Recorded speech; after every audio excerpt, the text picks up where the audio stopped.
Well, thank you for coming. My name is Ed Sullivan. I'm from Lake County. We're here today to talk about an idea that's out there that has been proposed by President Cullerton and Speaker Madigan and the governor to some extent about what we should do about pensions. And one of the ideas floating out there right now is to shift the costs of pension payments onto the local school districts.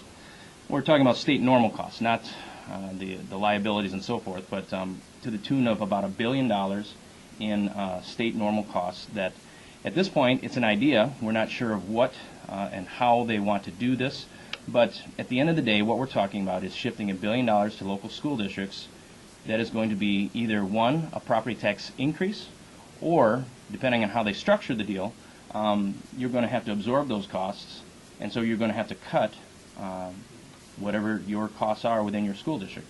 So you're either going to lose teachers or you're going to have a massive property tax hike. So we're here today to bring this to the forefront. I think this should be vetted before we go down this path. Obviously, that type of a massive shift in costs from the state to the locals is something that I think personally, and the people up here do not agree with. We're obviously waiting to see what they want to do with it, but we have a couple people that would like to speak to this issue. With us, I have Representative Senator Sandek, Representative Evans, Representative Gaffney, Representative Morthland, and Representative Conley. But I'll bring Senator Sandek up, and he can fill us in with a little bit. Good afternoon. This press conference is timely. I was in my district on Friday speaking with local school district leaders, school board members, and teachers, and the concept of shifting or moving $1 billion, potentially even more dollars onto the local property tax was a matter on the foremost of these individuals' minds. In fact, they were concerned. Obviously, right now it's a notion, it's a concept. It hasn't been vetted, as Ed has identified. Heck, I don't think there's a bill out there yet, much less a written talking points. But the idea that the Speaker, the Senate President, and the Governor are now kind of speaking from the same talking points lends some credence and some concern to those at the local school district level, particularly that the way they fund and operate their schools may be in harm's way. Obviously, it's one or the other, or I guess it could be both too, but what at a minimum we're talking about is shifting liabilities to school districts that are ill-prepared to handle that type of matter or situation. $1 billion, and again, there's some instances where it could be more, onto the local school boards offers a recipe for chaos and ridiculous instability to the school boards, and of course, and maybe even more important, chaos and instability to the taxpayers. 14% to 20% increases in the local real estate property tax at this time and in this way is insufferable and something that cannot happen under the conditions, at least as they're presented themselves right now. I'm hopeful my colleagues here and others, and across the aisle particularly, going to slow down and have real substantive discussion about the details, how this would work, not just in concept, not just in notion, but with specifics, because we owe that to all the stakeholders.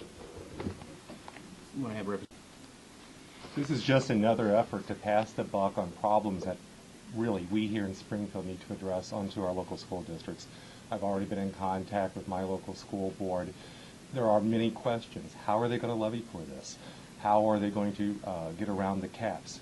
We need to have a thorough, thought-out plan and system to address this. And here is another short-term, short-sighted effort to pass the buck and avoid our obligations. I've had any number of senior citizens and others on fixed income that have expressed great concern that they're not going to be able to stay in their homes because of the current property tax values. This is going to have great harm to the school district and also to the property tax property owners. Yeah, I would just like to say that we're getting numbers on how this affects each of our school districts today.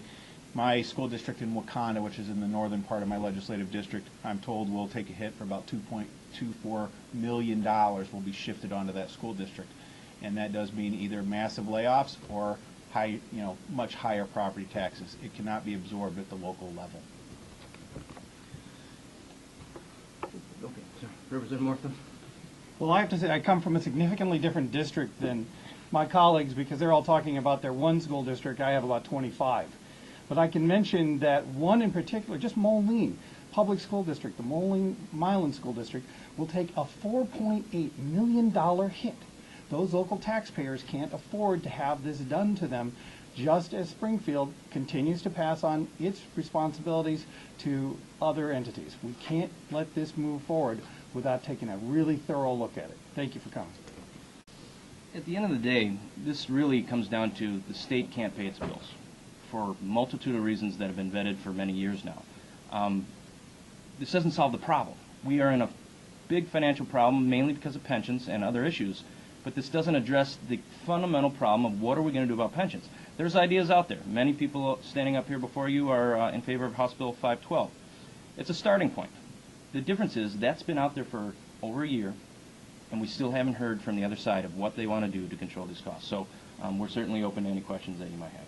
Representative, you're talking about not wanting to shift the burden on the local entities, yet the Senate Democrats, it appears, with Senate Bill 512, think it's unconstitutional to shift benefits around and change benefits. So it seems like we're kind of at an impasse. How do you... Well, I don't know that what we're talking about here is a constitutional issue with the property tax. It's about who pays. We think it's wrong for us to, one, set the benefits at the state level and then ask the school districts to pay for it. So that's the one part. That's not a constitutional, in my mind, a constitutional issue. The overall issue of pension reform certainly will be vetted in the courts at some point, no matter what we come down to, unless it's an agreed bill process. We'll have to go down that path when we come. Different topic, budget. We're hearing the government's going to propose an austerity budget, 9% across the board cuts, cutting Medicaid. What are you hearing and what do you want to hear? Well, you know,